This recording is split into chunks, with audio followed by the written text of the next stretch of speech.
하시니라. 아멘. 사람이 아는 것, 행하는 것, 그것은 별개인 것 같지만 사실 아는 데서 머무르지 않고 그것이 우리의 삶에서 실천되는 것이 얼마나 중요한지 모릅니다. 오늘날 교회 성도님들은 하나님이나 예수님 또는 신학에 대해서 그 어느 때 사람들보다 훨씬 더 많이 알고 있습니다. 지식으로 따지면 아마 요즘과 같은 시대를 능가하는 그런 때가 없을 것 같습니다. 그런데 이것이 그냥 지식으로 알고 거기에서 멈춰지니까 마치 땅에 숨겨진 보화처럼 아무런 힘도 아무런 역할도 하지 못하는 겁니다. 오늘 율법사가 그런 사람입니다. 율법사는 구약의 율법을 연구하는 사람이죠. 모세오경을 거의 앞에서부터 끝까지 통째로 애울 정도로, 그리고 어디에 무슨 말씀이 있다 하는 것을 이야기하면 바로 나올 정도로 그렇게 율법에는 뛰어난 사람입니다. 학문적인 자부심도 대단하죠. 그래서 율법사 그러면은 아마 그 스스로 굉장히 프라이드한 그런 생각을 갖고 사는 사람입니다. 그 사람이 예수님께 나와서 그리고 영생에 관한 질문을 하는 겁니다. 물론 주님은 이해하기 쉽도록 오늘 선한 사마리아인의 비유라고 하는 것을 들어서 그 말씀을 대신하시죠. 우리가 잘 아는 이야기입니다만은 누군가 친절한 그런 사람이 되어야 한다라는 이야기라기보다는 다른 의미가 있다는 것이죠. 미국에서도 선한 사마리아인이라는 그런 클럽이나 단체, 그렇게 남을 돕는 기관들도 아주 많이 있습니다. 과연 이 비유를 통해서 주님이 말씀하시는 것은 무엇인가? 영생과 그리고 구원, 이웃을 돕는 것, 이것이 무슨 상관관계가 있는가 하는 것을 같이 생각해 보겠습니다. 25절 보니까 한 율법사가 예수님을 시험하여 선생님께 이야기합니다. 예수님이라고 하지 않고 선생님, 내가 무엇을 하여야 영생을 얻겠습니까? 이 말은요, 자신이 영생에 대해서 알고 싶어서 하는 질문이 아니죠. 앞에 보면 예수님을 시험하여 나왔다라고 하는 겁니다. 이미 이 사람은 영생에 대해서 답을 알고 있다는 것이죠. 그래서 예수님이 어떻게 말씀하시는가, 내가 아는 대로 이야기하는가, 혹은 엉뚱한 대답을 하시는가. 만약에 잘못한 대답을 하시면 왜 그것이 잘못되었는지 율법사로서 학문을 가지고 낱낱이 밝혀서 예수님의 권위에 흠집을 내고자 하는 그런 목적으로 나오는 겁니다. 하지만 그의 질문은 처음부터 잘못되었죠. 여기서 무엇을 하여야 라고 하는 것 자체가 이미 이 율법사는 영생을 얻으려면 바로 그것에 합당한 어떤 행위를 해야 되는 것으로 그렇게 생각하고 있다는 것이죠. 그것이 바로 율법을 준수하는 것, 내가 힘써 율법을 지키는 것, 그것으로 영생을 얻을 수 있는데 나는 이미 그것을 다 하고 있다. 자신만만한 거죠.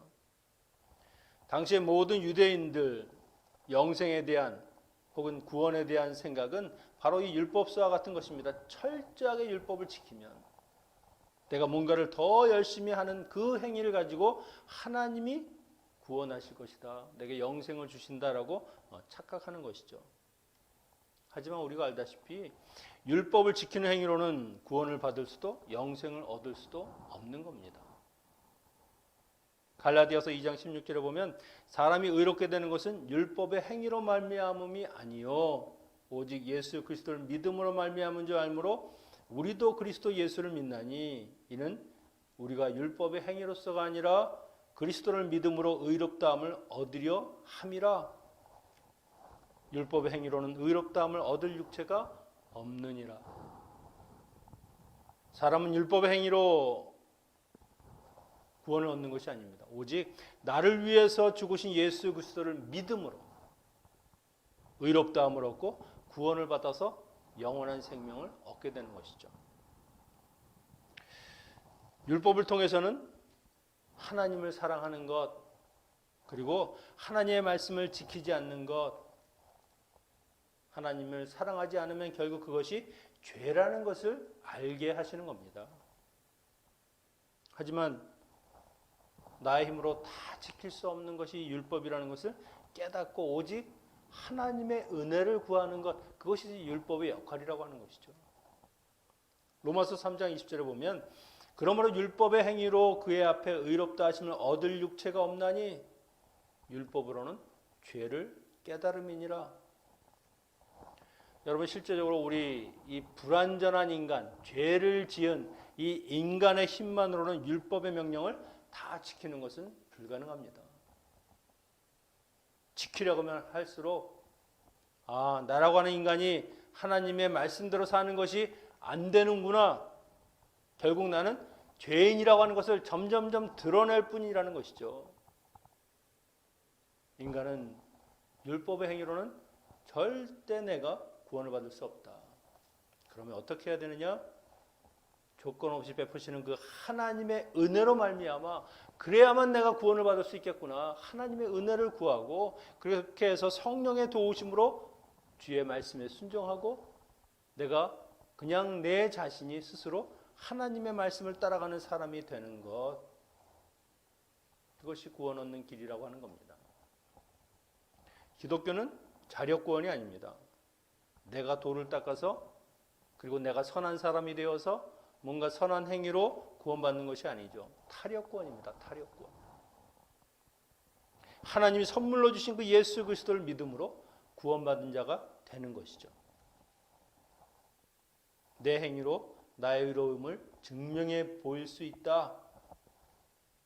불가능합니다. 오직 은혜로만 얻는 것이 구원이라고 하는 것을 말씀하는 것이죠. 하나님께서 이스라엘 백성들과 언약을 맺으시고 그리고 나서 주신 것이 율법입니다. 그리고 성막을 지으라고 하셨죠. 그러니까 하나님이 조건으로 너희가 이 율법을 지키면 내 백성이 된다. 그게 아니죠. 내 백성이 되고 나서 너희가 이 율법을 지켜라. 내 백성은 이 정도의 수준, 이 정도의 격은 갖춰야 된다라고 해서 주신 것입니다. 율법을 지키면 하나님의 백성이 되는 것이 아니라 하나님의 백성이 됐기 때문에 율법을 따르는 사람으로 살아가라고 주신 것이죠. 그런데 율법사는 내가 이미 율법을 다 지켰으니 나는 영생을 얻었다라고 착각하는 겁니다. 그리고 자신을 자랑하는 거죠. 나는 이 정도입니다. 그리고 주님은 어떻게 이야기하시는가? 그 반응을 보고자 하는 겁니다. 무엇을 하여 영생을 얻겠습니까? 하는 질문에 예수님께서는 그의 전공 과목인 율법에 대해서 물어보시죠. 26절에 보면 율법에는 뭐라고 기록되어 있느냐? 그리고 너는 어떻게 읽느냐? 이것은 하나님의 말씀이 어떻게 기록되었느냐 그 차원을 넘어서 그 기록된 말씀을 너는 어떻게 해석하고 어떤 의미로 그렇게 삶에서 실천하고 있느냐? 그렇게 물어보시는 것이죠. 성경은 지식과 마찬가지입니다만 읽는 데서 그치는 것이 아니죠.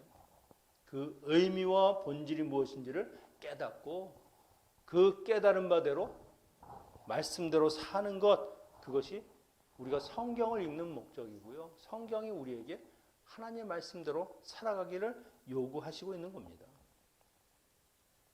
율법사가 대답합니다. 27절에 내 마음을 다하여 목숨을 다하여 힘을 다하여 뜻을 다하여 주 너의 하나님을 사랑하고 또한 내 이웃을 내 몸과 같이 사랑하라 하였나이다. 내 답이 옳도다. 너는 정확하게는 알고 있구나. 수직적으로는 하나님과 사랑하는 관계를 맺는 것이고요. 수평적으로는 내 이웃과 사랑하는 관계를 맺는 것입니다. 10계명의 앞에 4계명이 하나님에 대하여, 나머지 5계명 이하부터는 내 이웃과의 관계에 대하여 그렇게 설명하고 있는 것이죠. 이 말씀은 율법의 핵심입니다. 이것은 신명기 6장 5절에 내 마음을 다하고 성품을 다하고, 레위기 9장 18절에 내 이웃을 사랑하기를 내 자신과 같이 사랑하라, 이 두 말씀을 합친 것인데 이것이 율법 전체 그리고 선지자들이 이야기했던 모든 내용들을 압축한 대강령이라고 하는 겁니다. 성경 66권을 한 문장으로 말한다 그러면 바로 이 문장이 될 것입니다. 하나님 사랑하고 내 이웃을 사랑하는 것. 율법의 핵심을 지식적으로는 율법사는 아주 잘 알고 있습니다. 문제는 뭐냐? 그렇게 그럼 살고 있느냐 하는 것이죠. 주님은 그에게 내가 옳도다. 이를 행하라. 그러면 살리라. 이 말씀 주님이 그러면 행위로 내가 구원을 받을 수 있다는 말씀인가? 그런 뜻이 아닙니다. 이 말씀을 하신 진짜 이유가 무엇입니까? 하나님의 백성이라고 하면 당연히 그렇게 살아야 하는 것이다. 그렇게 살면 내가 영생을 얻는 것이 아니라, 우리가 노아라는 인물을 알죠. 노아가 방주를 지은 이유는 무엇입니까? 내가 구원받으려면 방주를 져야지. 그렇게 해서 방주를 지은 것이 아닙니다. 하나님께서 방주를 지어라. 당대 의인인 그 사람은 하나님이 말씀하시니까, 이게 뭐 말이 되든 안 되든 내가 왜 이렇게 산에다가 방주를 지어야 하는가, 그런 의문도 없이 그냥 방주를 지으라 그러니까 짓는 겁니다. 그렇게 지었더니 그와 그의 가족들이 구원을 얻었더라는 것이죠. 우리가 예수님을 믿는 목적이 구원받고 영생을 얻는 것, 그것에만 머무르면 안 된다는 겁니다. 그것이 목적이고 종착역이 아니라 오히려 그것은 이미 주어진 것이고, 그러면 구원받은 자녀답게 세상 속에서도 말씀대로 살아가는 것, 그것이 더 중요하다는 것이죠. 나는 영생을 얻었고 나는 구원받았으니까 이제 다 됐다. 그렇게 생각해서는 안 된다는 겁니다. 하나님이 이스라엘 백성들을 언약 맺으실 때 아무런 조건 없이 그냥 언약 맺은 백성 삼아 주셨습니다. 그냥 내 백성이다. 로마서 3장 20절에 그러므로 율법의 행위로 그의 앞에 의롭다 하시면 얻은 육체는 없나니 율법으로는 죄를 깨달음이라. 여러분, 지금 이 율법사는요, 그냥 자신의 행위로 나는 영생을 얻었다라고 확신하는 것뿐만 아니라, 그가 지금 지킨다고 하는 것은 무엇입니까? 이것은 율법이 아니라 율법의 빈 껍데기, 오히려 근본 정신인 하나님의 사랑, 하나님의 말씀, 이것과는 전혀 상관없는 겁니다. 행위에만 집착하고 그 행위를 지키기 위해서 오히려 가난한 사람들, 나의 이웃이 되어야 할 사람들을 배척하고 자기 하나만을 위해서 사는 것이죠. 그러니까 내가 무엇을 하여야 영생을 얻겠습니까? 이런 어리석은 질문을 하게 되는 겁니다. 주님이 내 이웃을 내 몸과 같이 사랑하라 하는 말씀에 율법사는 묻죠. 그러면 내 이웃은 누굽니까? 이웃이 누군지만 알려주십시오. 제가 이웃사랑이 뭔지를 한번 보여드리겠습니다. 사실 율법사는 이미 자기가 생각하는 이웃이 있습니다. 그가 생각하는 그 한정된 그 카테고리 안에서 이방인은 절대 안 되고, 같은 이스라엘 사람 유대인이어야 하고, 그리고 내가 이웃에게 사랑을 베풀 만한 그런 자격이 있는 사람, 아마 그렇게 생각하고 있을 겁니다. 주님은 그 질문에는 대꾸하지 않습니다. 오히려 바로 이 선한 사마리아인의 이야기를 비유로 드시는 것이죠. 30절을 보니까 어떤 사람이 예루살렘에서 여리고로 내려가다가 강도를 만났다. 옷도 빼앗기고 맞아서 거의 죽은 것을 내버려 두고 갔더라. 여리고는 고도 300km입니다. 이 예루살렘은 900, 그러니까 600이나 차이 나니까 이것은 내리막길이죠. 한 27km나 되는 그런 내리막길을 내려가야 하는 곳인데, 여기에는 굉장히 부유한 그런 사람들이 살았습니다. 우리가 알다시피 제사장들도 자기가 임무를 맡지 않을 때는 이곳에 거했는데 약 12,000명 정도가 당시에 살았다고 합니다. 그래서 이곳은 험하기도 하지만 그렇게 음습한 곳이라서 강도가 굉장히 많이 출몰하는 지역이었습니다. 그래서 어느 날 그곳을 가던 사람이 돈을 빼앗기고 그리고 맞아서 죽을 지경에 이르렀다고 하는 것이죠. 근데 그곳을 마침 제사장이 지나갑니다. 근데 그는 피해서 가버렸습니다. 레인도 그것을 지나가는데 그도 피해서 도망갔습니다. 물론 제사장과 레위인 그들에게는 정결의 의무가 있죠. 부정한 것을 만져서는 안 되는 겁니다. 그런데 사실은 부정한 것을 만져서 내 정결함, 내가 부정하게 되는 것보다 더 큰 죄가 무엇입니까? 율법에서 말하는 의로운 사람, 즉 강도 만난 사람, 내 필요와 내 돌보심이 있어야 하는 사람들을 외면하는 것, 그것이 더 큰 죄라는 것이죠. 율법대로 하면 다친 사람을 치료해주고 그리고 하나님의 사람으로 다시 회복될 수 있도록 해주는 것, 그것이 하나님이 말씀하시는 율법이고 하나님의 사랑이라고 하는 겁니다. 자신은 종교적으로 정결을 지켰는지 모르지만 이미 하나님이 말씀하신 이웃사랑에는 실패한, 한마디로 죄인일 뿐이라는 것이죠. 그 이후에 사마리아인들이 왔습니다. 사마리아인은 우리가 잘 알다시피 유대인들하고는 상종은 아니죠. 유대인들 자체가 사마리아인을 멸시합니다. 짐승 보듯이 하는 거죠. 그래서 사마리아 길을 통과하지도 않고 멀리 돌아가서 우회할 정도로, 같은 아브라함의 후손이지만 아수르에게 그 멸망하고 나서 이 혼합 정책으로 인해서 그 유일한 혈통, 그것이 다 섞여버렸습니다. 유대인들은 그래서 이들을 멸시하는 것이죠.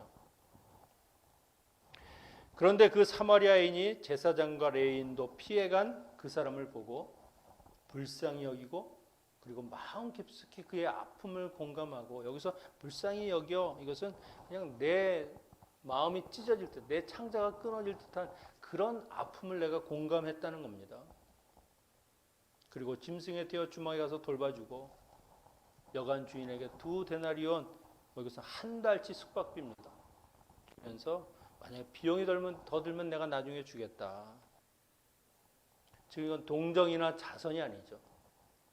정말 자기의 온 정성을 다해서 그를 돌보고 내가 할 수 있는 것을 다 하는 겁니다. 주님이 묻습니다.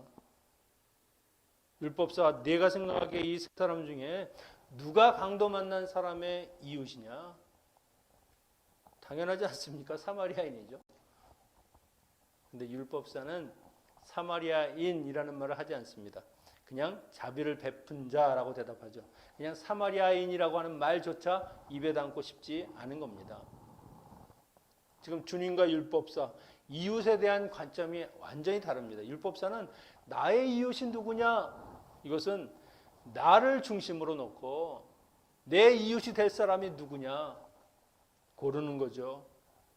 나의 사랑을 받을 만한 사람, 나의 도움을 받을 만한 그런 자격이 있는 사람을 이야기하는 것이지만, 주님은 누구에게 내가 이웃이 되어 주어야 하겠느냐라고 지금 반문하는 겁니다. 그 중심에 내가 아니라 강도 만난 사람, 나의 도움이 꼭 필요한 사람. 오늘 본문에서도요, 선한 사마리아인이 이웃이 되는 그 사람의 조건을 보면은요, 30절에 어떤 사람이라고 했습니다. 내가 아는 사람 아닙니다. 내가 전에 거래했거나 사귀었던 사람이 아니라 나와 친분 관계가 전혀 없는 사람. 내 이웃이라고 할 만한 아무런 조건이 없는 사람입니다. 율법사 입장에서 보면. 더군다나 그는 지금 강도를 만났습니다. 사마리아인이냐 유대인이냐, 이걸 따져가면서 도울 그런 상태가 아니라는 것이죠. 여러분, 우리도 나의 이웃이 누구인가 라고 하는 것을 생각하기 전에 내가 정말 누구의 이웃이 되어줘야 하는가 하는 것을 곰곰이 생각해야 되는 겁니다. 나의 도움이 필요한 사람, 나도 힘들고 어렵지만 그럼에도 내가 도울 수 있는 그런 사람이 누구인가. 지금 주님은 그 이웃들의 삶 속으로 들어가라, 그들을 긍휼히 여기고 그들을 외면하지 말라라고 지금 말씀하시는 것이죠. 지금 주님은 이 말씀을 통해서 유대인들의 가장 아픈 것을 들추어내는 겁니다. 과연 하나님의 백성이라고 자부하는 너희들, 나는 선택받은 민족이라고 이야기하는 너희가 이 사마리아 사람보다 나은 것이 무엇이냐? 어떤 게 네가 하나님의 사랑받을 자격이 있는 것으로 이야기할 수 있는 것이냐? 이처럼 고통받는 이웃들의 그 아픔을 네가 정말 돌보고 하나님이 그들을 사랑하는 것처럼 그렇게 사랑하고 살아가고 있느냐? 누가 나의 이웃이 될 수 있는가? 그런 걸 따지지 말고 정말 이웃이 필요한 고통받는 사람들을 위해서 그들의 이웃이 되어주어야 한다. 여러분, 우리도 누군가의 이웃이 되어주어야 한다는 것이죠. 내가 이웃이라고 제안하는 그 사람들, 내가 정한 외모와 자격을 갖추거나 배경을 갖추거나 나에게 잘해주는 사람들, 그들만이 나의 이웃이 아니라는 겁니다.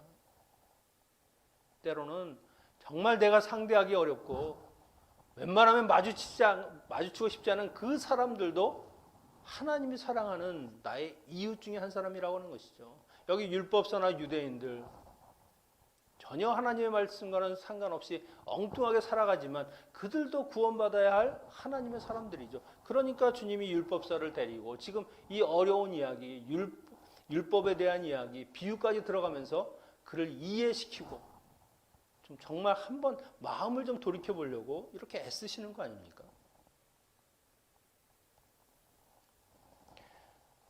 저는 한편으로는 나의 이웃, 우리의 이웃이 누구인가라는 것을 생각할 때 정말 멀리 있는 그런 사람들만이 우리의 이웃이 아니라는 겁니다. 좁게 보면 사실 등잔 밑이 어둡다고요.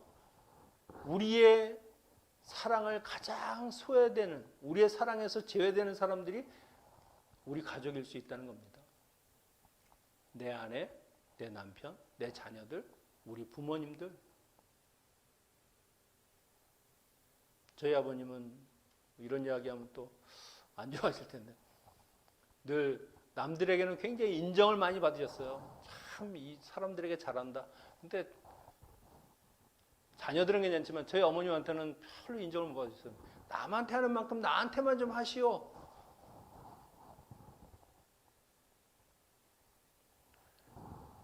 이들은 가족이다, 혈육이다. 그래서 웬만하면 내가 실수하고 내가 잘못해도 그 정도는 용납하고 이해하겠지. 쏘리라는 말 없이도 그냥 넘어가면 된다라고 생각할 수 있지만 그렇지 않습니다. 정말 우리의 사랑이 목마른 사람, 그들이 우리의 가족일 수 있다는 것이죠. 그래서 여러분, 가족들에게 잘해 주십시오. 그냥 물질만이 아니라 늘 따뜻한 마음과 사랑을 전달해야 되는 것, 그들이 가족이라는 것을 잊지 마십시오. 우리가 흔히 하는 말로 내가 네 사랑하는 것 잘 알지? 절대 몰라요. 말로 표현하고 그리고 행동으로 보이고 그렇지 않으면 어떻게 사랑하는 줄 압니까? 늘 사랑한다, 고맙다 그렇게 마음을 담아서 말 한마디라도 전하는 것 여러분 꼭 오늘 주무시기 전에 아니면 내일 아침이라도 전화로나 혹은 말로 표현해 보시기 바랍니다. 그리고 마지막으로 한 가지 생각해 볼 것은요. 여기 이웃사랑을 실천하는 사마리아인 과연 그는 누구인가? 이것은 우리에게 찾아오셔서 우리를 그 어둠과 그리고 죽음 가운데서 구원해 주신 예수 그리스도가 사실은 가장 귀한 이웃사랑을 실천하신 바로 이 사마리아인이라는 것이죠. 우리도 강도 만난 자 같이 그냥 헐벗고 그냥 그렇게 놓아두면 다 죽어갔을 사람인데 그런데 주님 우리를 찾아오시고 돌보시고 치유하시고 회복시켜서 인간답게 살아갈 수 있도록 우리를 만들어주신 겁니다. 우리가 도움받을 만한 자격이 있는 것 아무것도 없습니다. 조건 없이 그냥 어떤 강도 만난 사람, 그 어떤 사람인 우리를 주님이 나의 자녀, 나의 친구, 그렇게 나의 제자로 삼아주셔서 우리로 하여금 정말 하나님의 사람으로 살아갈 수 있도록 만들어 주셨다는 것이죠. 주님이 우리에게 베풀어 준 그 사랑은 이루 말할 수가 없습니다. 십자가를 지시고 그 죄 없는 분이 모든 저주를 다 온몸에 다 끌어안고 스스로 저주받은 자가 되어 우리를 살리셨다고 하는 것이죠. 율법의 본질이 무엇이냐? 이와 같이 하나님을 사랑하듯이 내 몸을 사랑하듯이 이웃을 사랑하는 것, 그것을 주님이 몸소 보여주신 것입니다. 그래서 주님이 37절에 너도 이와 같이 하라 우리에게 명령하실 수 있는 겁니다. 내가 이미 그런 본을 보이기 때문에. 주님이 우리에게 원하시는 것, 내가 너의 이웃이 된 것처럼 너도 누군가의 이웃이 되어 내가 행한 그 사랑을 그대로 전해주었으면 좋겠다. 이것은 행함으로 하는 것이 아닙니다. 주님이 주신 그 무한하신 은혜를 받은 자로서 주님의 은혜에 내가 답할 수 없으니까 주님이 원하시는 것 그리고 하나님이 원하시는 것 그 사랑하는 자가 되는 것이죠. 말씀을 정리합니다. 사람은요 어떤 행위로도 구원을 받을 수가 없는 겁니다. 우리가 예수 그리스도를 믿음으로 그것도 내 행위 아니냐? 아니요. 하나님이 이미 믿을 수 있는 조건들을 다 만들어 놓으시고 그것도 우리를 믿게끔 우리를 인도하셨기 때문에 내가 한 것이 아닙니다. 우리를 사랑하시는 하나님의 은혜로 주어진 그 예수 그리스도 그분을 통해서 우리가 구원받은 자가 되었습니다. 그러면 그냥 구원받았다, 내게는 이미 영원한 생명이 있다, 이것으로 끝나는 것이 아니라 주님이 베푸신 그 사랑을 우리도 누군가에게, 우리의 가족, 넓게는 우리의 회사의 동료들, 공동체, 이 사회까지 그 사랑을 실천하는 사람이 되어야 한다는 것이죠. 은혜 입었기 때문에, 은혜 입은 자로서. 여러분, 우리에게 그 사랑과 은혜를 주신 주님의 그 은혜를 감사할 뿐만 아니라 그것을 내 삶에서 그대로 한번 실천해 보십시오. 우리의 사랑하는 사람들에게 또한 우리가 사랑하지 못하는 그 사람들, 나의 원수까지라도 할 수만 있으면 그 주님의 사랑을 베푸는 것, 그리고 그들도 하나님의 은혜를 입는 사람이 되는 것, 그것이 주님이 우리에게 원하시는 것입니다. 그런 사랑을 나누는, 그런 사랑으로 하나님을 사랑하는 저와 여러분 되시기를 축원합니다. 기도하겠습니다. 아버지 하나님, 당신의 아들을 우리에게 보내주셔서 우리의 선한 사마리아인처럼 나의 이웃이 되어주시고 나를 구원해 주심을 감사를 드립니다. 우리도 주님처럼 도움이 필요한 이 세상에 나의 이웃들에게 하나님의 사랑을 전하게 하시고 하나님을 사랑하듯이 궁휼한 마음을 가지고 그들을 사랑할 수 있고 그들을 도울 수 있는 그런 마음 자세를 허락하여 주시옵소서. 우리를 통해서 주님의 사랑을 전하고 세상의 빛과 소금으로 살아가는 주의 자녀들 되게 하여 주시옵소서. 예수님의 이름으로 기도하옵나이다. 아멘. 축도하겠습니다.